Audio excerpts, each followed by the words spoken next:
Oh, good morning. Welcome to Peace Out, where we are all learning together to peace out. Man, what a crazy morning this has been. Just to be honest, I just got lost in my own personal Bible study and looked up and was like, you got to have a shower. So y'all are welcome, right? Anybody I see today, you're welcome.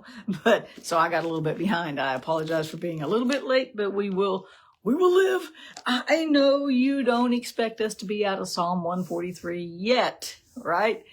We're going to talk about 3 verses this morning.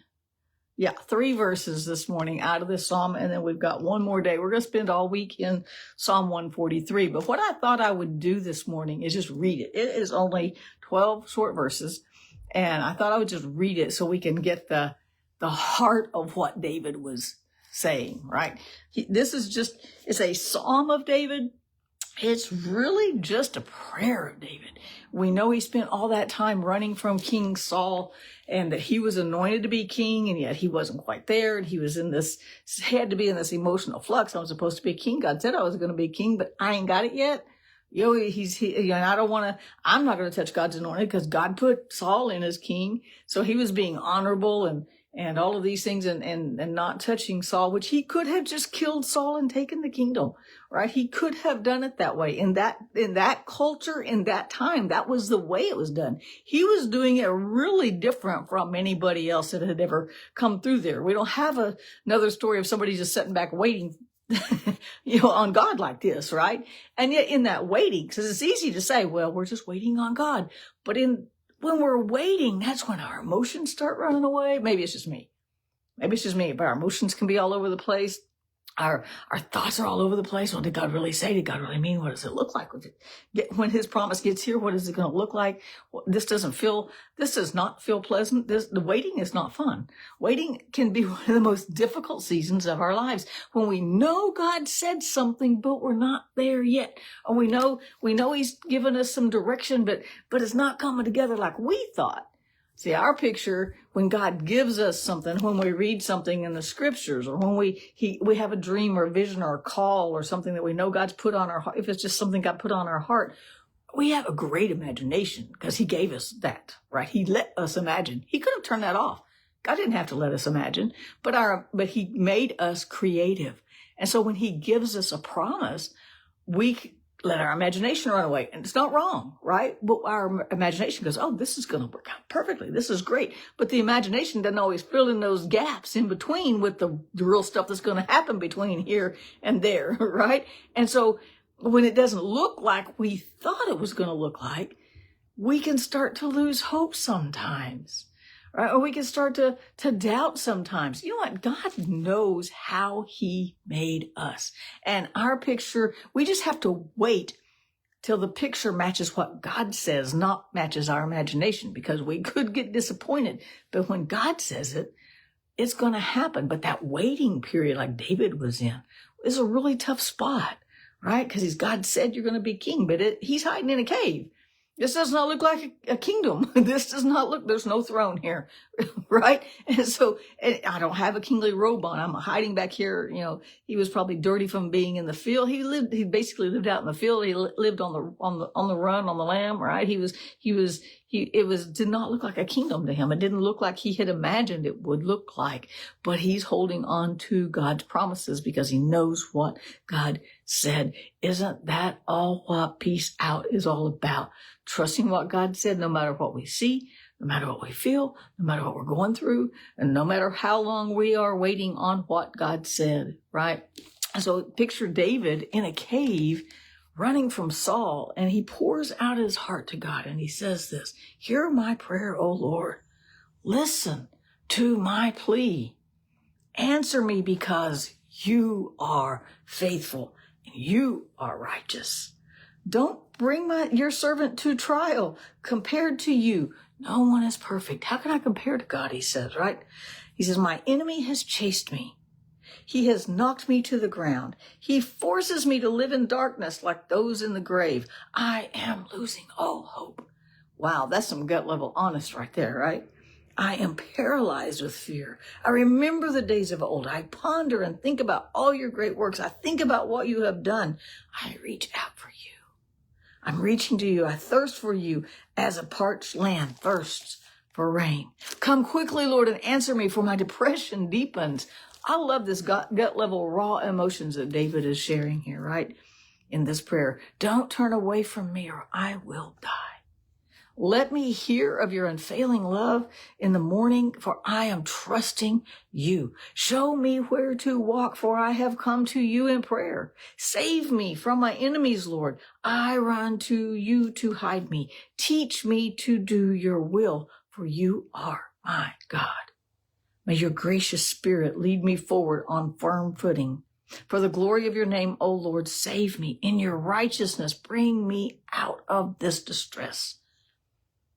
In your unfailing love, cut off all my enemies and destroy all my foes, for I am your servant. That is so powerful when we put it all in context. He's pouring out his heart to God, and in the mix, you see how he's trusting God, right? I'm your servant. You are righteous. You are holy. You are God. I trust you. You are my God. I am your servant. You are righteous. You are faithful. He's got everything in these 12 little verses that we can even imagine in a prayer. He's saying, it looks dark. It looks bleak. I don't know what to do. I'm sitting here in the dark and my enemies look like they are winning. What do I do, God? I'm just going to sit here and wait for you. And so today I want to focus at a part of this prayer in the verses 8 through 10. This is just a powerful prayer.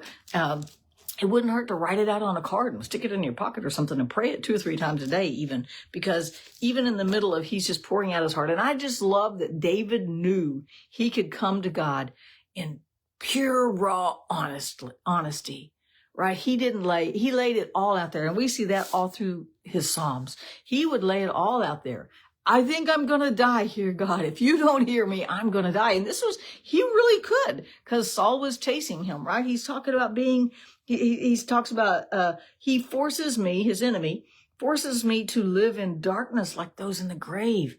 How bleak it must have been to be living in the back of a cave and going from cave to cave, knowing that you're called to be king. We forget that the people are human. David was anointed by Samuel, but it was years before he would ever see the throne, right? Lots of stuff happened in between, and it had to be discouraging. And David was honest about that. This encourages me to be honest about my emotions. This encourages me, and I just tell God when I'm mad. It's not like he don't know. I just tell him when I'm upset. I tell him when I'm disappointed. It's not like he doesn't know. It's kind of like he's waiting, going, I know you're mad. Come on, tell me. I can handle it. I got big shoulders. I got a big heart. I know I can cover you if you let me have it. You got to give it to me, though, right? So David didn't hold back, and it encourages us to not hold back when we pray. We can tell God, I don't understand what's going on. I don't get this. Why is this happening? What were you thinking, God? Why are my enemies? Why does it look like and feel like my enemies are winning right now when I know that I'm victorious in Christ on this side of the cross? Why does it feel like I'm losing then? We can say those things to God. And so I want to pull this little prayer out, and then we'll quit, I promise. Let me hear of your unfailing love in the morning. That was what we talked about yesterday. For I am trusting you. Show me where to walk. And I would probably put in there, show me where to walk and how to walk, for I have come to you in prayer. So he's praying something really deep and honest and heartfelt, but he's interjecting those little almost declarative things, right? I'm trusting you. I'm coming to you in prayer. Save me from my enemies, Lord. I am running to you for you to hide me. Isn't that powerful, turning that around? Teach me to do your will. You are my God. So he's mixed in these, I need you to let me hear your mercies, God. Let me see a win over the enemies. Teach me to do your will. Save me, God. Show me how to walk. You are my God. We can always keep going back to God and going, you're my God.